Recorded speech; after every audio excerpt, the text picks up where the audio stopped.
ओम श्री गुरुवे नमः। ओम शांति ही शांति ही शांति ही। प्रणाम भगवान। भगवान श्री योग वासिष्ठ महारामायण से सर्ग नंबर 10 और 11, जिसमें श्री विश्वामित्र जी द्वारा ब्रह्मा जी के और अपने जन्म का वर्णन, ज्ञान प्राप्ति का विस्तार, श्री रामचंद्र जी के वैराग्य की प्रशंसा, वक्ता और प्रश्नकर्ता के लक्षण आदि का विशेष रूप से वर्णन है। सत्संग कंटिन्यू करते हैं भगवान। तो श्री वासिष्ठ जी कहते हैं, श्री राम, जो लोग इस संसार की असारता एवं दुख रूपता को देखकर अपनी सांसारिक बुद्धि का परित्याग कर देते हैं, वे सांकल से छूटे हुए गजराजों की भांति संसार बंधन से मुक्त होकर परब्रह्म को प्राप्त हो जाते हैं। यह जगत परंपरा विषम और अनंत है। इसमें पड़ा हुआ महान जीव देहाध्यास से युक्त रहता है। अतएव ज्ञान के बिना उसे परम पद की प्राप्ति का मार्ग नहीं सूझता। परंतु रघुनंदन, जिनकी बुद्धि अगाध है, ऐसे विवेकशील पुरुष इस दुरस्तर भव सागर को ज्ञान रूपी नौका के द्वारा क्षण मात्र में ही पार कर जाते हैं। संसार सागर से उबारने वाले उस ज्ञान रूप उपाय को तुम अपनी बुद्धि से, जो नित्य विवेक वैराग्य आदि से समन्वित है, एकाग्रचित होकर श्रवण करो, क्योंकि इस निर्दोष ज्ञान युक्ति के बिना अनंत विक्षेपों से परिपूर्ण ये सांसारिक दुख और भय चिरकाल तक हृदय को संतप्त करते रहते हैं। राघव, श्रेष्ठ पुरुषों में शीत, उष्ण, वात आदि द्वंद्वजनित दुखों को सहन करने की क्षमता ज्ञान के बल पर ही आती है। अन्यथा ज्ञान युक्ति के अतिरिक्त वे किसी प्रकार सह नहीं हो सकते। दुख की चिंताएं अज्ञानी मनुष्य को पद पद पर आ घेरती हैं और समय अनुसार उसे उसी प्रकार संतप्त करती रहती हैं, जैसे अग्नि की लपटें तृण को जलाकर भस्म कर डालती है।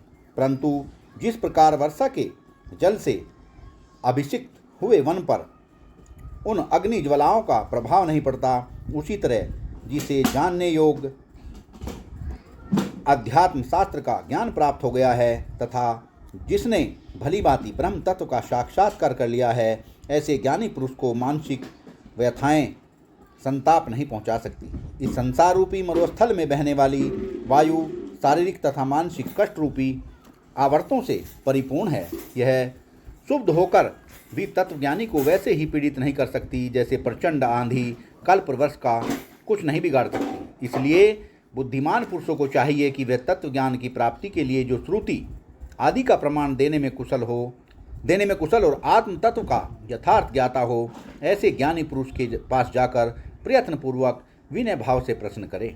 फिर जैसे केसर से रंगा हुआ वस्त्र उसके रंग को पकड़ लेता है, उसी प्रकार जिससे प्रश्न किया गया है उस प्रमाण कुशल तथा विशुद्ध चित्त वाले उपदेष्टा के वचनों को प्रयत्नपूर्वक ग्रहण करना चाहिए। किंतु वाग्वेत्ताओं में श्रेष्ठ राम, जो तत्व ज्ञान का ज्ञाता नहीं है, अतएव जिसके वचन अग्राह्य हैं, ऐसे पुरुष से जो तत्व विषयक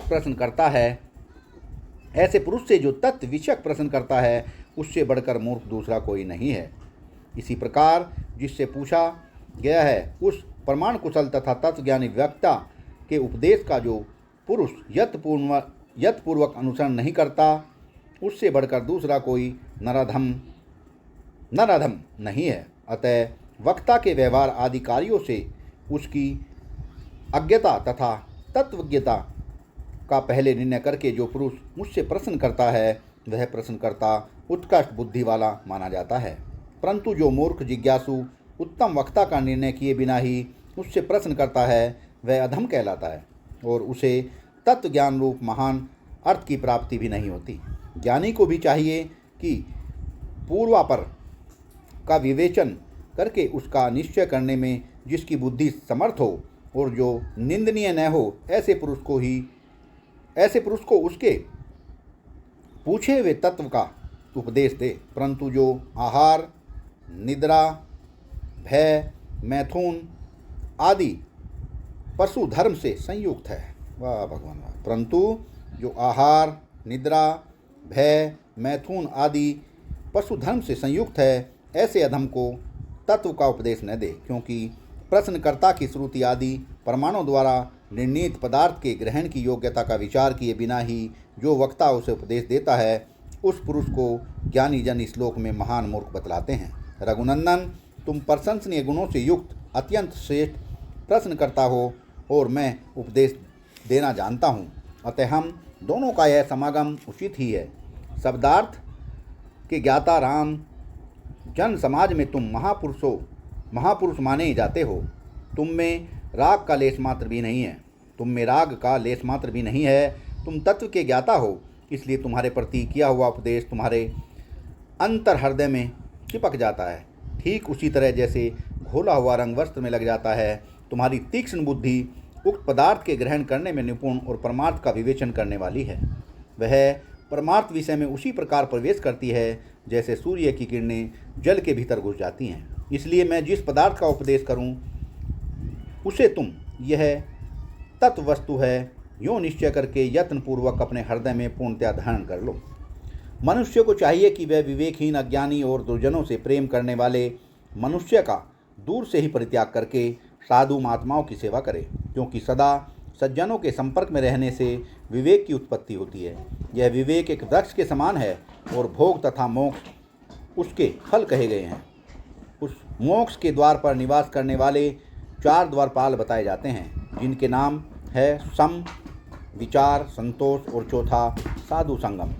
मनुष्य को इन चारों का ही प्रयत्नपूर्वक सेवन करना चाहिए, क्योंकि इनका भली भांति सेवन होने पर ये मोक्ष रूपी राजमहल के द्वार को खोल देते हैं। यदि चारों का सेवन न हो सके तो 3 का या 2 का सेवन अवश्य करना चाहिए।